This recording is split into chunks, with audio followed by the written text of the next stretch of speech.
नमस्कार मंडळी, कशा आहात तुम्ही सर्वजण? मस्त ना, मस्तच असायला पाहिजे. तुम्ही बोलताना आज हे काय दाखवते हो, कारण की आमच्या इथे 3-4 दिवस झाले लगातार पाऊस असल्यामुळे आमच्या इथे सूर्य बघायलाच भेटत नव्हतं, ऊनच पडत होतं. म्हणून आज इतका छान सूर्य निघाला होता ना, तर म्हणून मी एक छोटीशी क्लिप घेतली आणि ते तुमच्यासोबत शेअर करते. तर मग सगळ्यात अगोदर आहे ना, मी इथे उठून सगळ्यात अगोदर घराला झाडू मारला. आमच्या इथे बोलतात उठल्याबरोबर आहे ना घर झाडून घ्यायचं, कारण की पारूचं घर बोलतात. म्हणून मी सगळ्यात अगोदर आहे ना इथे पहिली गोष्ट घर झाडून घेत असते. आणि मग काही इथे तुम्ही बोलत असाल डोकं एवढं चपचपीत का आहे, कारण की मी रात्री झोपायच्या अगोदर खूप सारं डोक्याला खोबरं तेल लावलं होतं, कारण की मला दुसऱ्या दिवशी डोकं धुवायचं होतं त्याच्यामुळे. आणि लेकरं अभ्यास करतात आणि पसारा तिथेच ठेवून देतात. शेवटी आईला उचलावं लागतं, हे तर प्रत्येकाच्या घरी असतंच, कारण की लेकरांचं काय आहे, जिथे लेकरं आहे तिथे पसारा तर असणारच ना. म्हणतात ना, ते लेकरा बाळाचं घर आहे, पसारा होणार, भांडे पडणार. तसंच माझं पण आहे बरं का. मग काही इथे दोन्ही पण रूम आहे ना सगळे व्यवस्थित मस्तपैकी क्लीन करून घेतले, झाडून घेतले. आणि जे मी भांडे सकाळी घासते ते पण मी ते भांडे ना मांडणीला लावून घेतले, जेणेकरून नंतर मग मला खूप सारा कंटाळा येतो भांडे लावायचा. एकदा मी बोलले ना, चला नंतर जाळीमधले भांडे लावू, पण नंतर ते मला इतका कंटाळा येतो ना, म्हणून मी काय करते, ते भांडे झाल्याबरोबर आहे ना लगेच रॅकला लावून घेते, जेणेकरून कंटाळा येत यावा नाही म्हणून. मग भांडे झाले, मग इथे घर पण पुसून घेतलं, कारण की मग पोछा मारला. अंघोळीच्या अगोदर सगळं क्लीनचं काम करून घेतलं, नाही तर मस्तपैकी छानशी अशी मी फ्रेश झाली. फ्रेश झाल्याच्या नंतर आमच्या झाडांचे गुलाब पण इथे मस्तपैकी तोडून घेतले, गुलाब निघले तरी जेणेकरून अजून देवाला बाकी इथे आहेत गुलाब. हारासाठी. सगळे गुलाबाचे फुलंच आहेत. छान वाटतात ना, हार बनवायचे ना. तरी पण अजून मी ना अजून भरपूर फुलं आहेत, त्याला पण म्हणलं नको सगळेच फुलं काढायला, कारण की मग झाडाचा शो जाईल ना सगळे फुलं काढल्यावर. त्याच्यामुळे मग अजून फुलं ठेवलेत, मी नको बोलले काढायला. फुलं तोडलेत, आता म्हणलं हार बनवा देवाला. तर अर्धा हार झालाय असा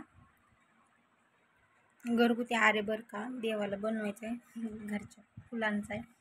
त्याच्यामध्ये थोडंसं लिंबाचा पाला पण टाकलाय. बघू एकदम आता हार तयार झाला का मग तुम्हाला हार दाखवते मी.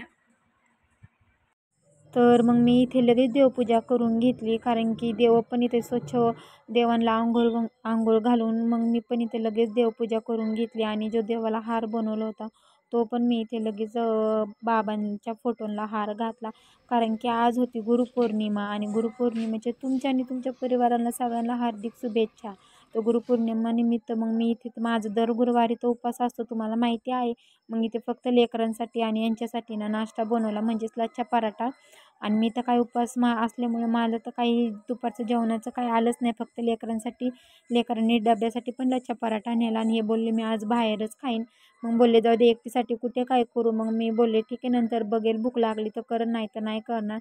मग काय मी इथे लगेच थोडासा मला चहा घेतला. चहा घेतल्याच्या नंतर भांडे पण घासून घेतले, आणि लेकरांनी ते गुरुपौर्णिमेनिमित्त बाबांच्या फोटोंच्या आणि देवांच्या पाया पडले, आणि त्यांच्या पप्पांच्या पण गुरुपौर्णिमेनिमित्त ते दोघं जण पाया पडले. आणि मी पण ह्यांच्या पाया पडले, कारण की आहे मी नवरा पण ठीक आहे, माझ्यापेक्षा मोठे आहेत. मला कोणत्या पण गोष्टीमध्ये अडकले तरी मला ते सांगतात.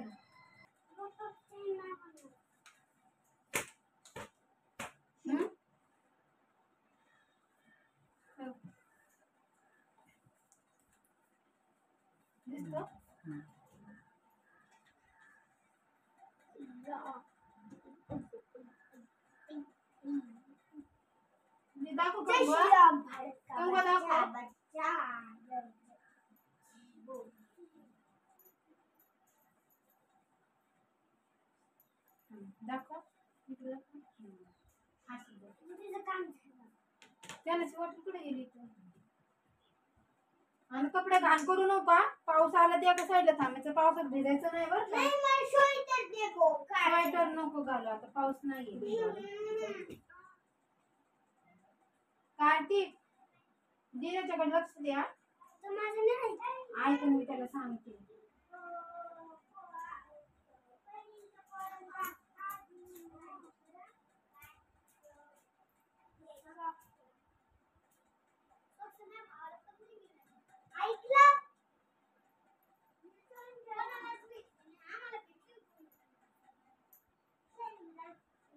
त्याच्याकडे लक्ष द्या.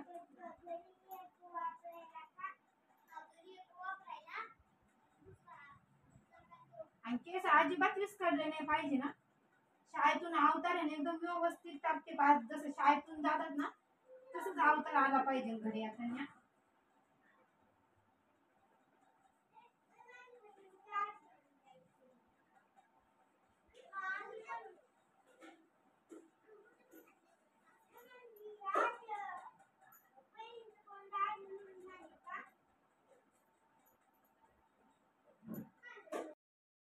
ती कार्तिक आणि दीदी कार्तिकचे फ्रेंड आले होते, ते दोघं तिघं चौघंजण शाळेत गेले. मग इथे माझ्यासाठी थोडासा मस्तपैकी अद्रकवाला चहा ठेवला. चहा पिल्याच्यानंतर कुठेतरी एकदम भारी वाटलं आणि मग यांनी आणून दिले होते मला सकाळीच वेफर्स. मग मी चहा बरोबर इथं फराळ पण केलं आणि मस्तपैकी चहा आणि घेतला. थोडीशी झोप वगैरे सगळं कामावरल्याच्या नंतर फराळ वगैरे केल्याच्या नंतर थोडी झोप घेतली आणि आता परत थोडंसं घर क्लीन करते आणि मग मस्तपैकी चहा ठेवते. आणि मग बघू मी आज काय करते. गुरुपौर्णिमा स्पेशल देवाला निमित्त नक्की बघा, स्किप करता न करता.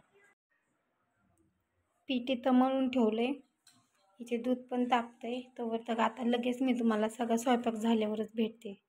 स्किप न करता व्हिडिओ बघा आणि सगळा स्वयंपाक झाल्यावर तुम्हाला मी नक्की भेटते.